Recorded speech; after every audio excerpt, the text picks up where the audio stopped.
So this problem is just a standard stoichiometry problem. Convert to moles, use a mole ratio, convert to the units you want. We're told we've got 100 grams of tetraphosphorus decoxide. And the first thing we have to do is convert that to moles so that we can use a mole ratio from the equation to find out the number of moles of water that are made from this much P4O10. So that mole ratio is from the coefficients, and we have 6 moles of water for every 1 mole of tetraphosphorus decoxide.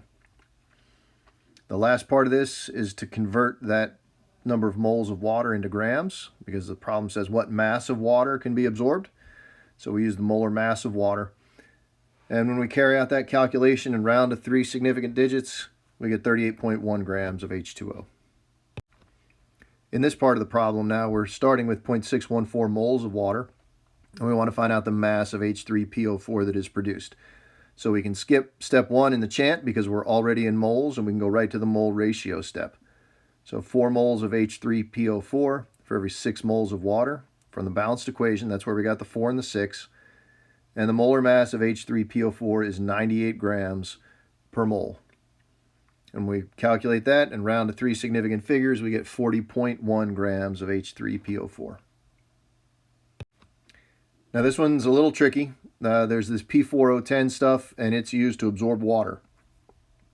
So picture a container of P4O10 and water in the atmosphere around it, and it absorbs the water. And so the original mass of that container was 56.64. That was before it absorbed any water.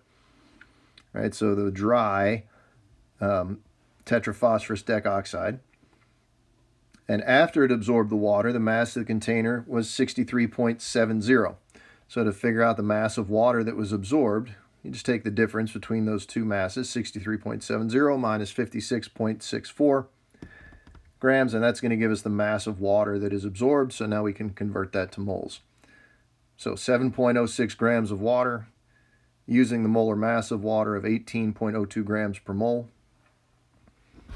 And that gives us an answer of 0.392 moles of water.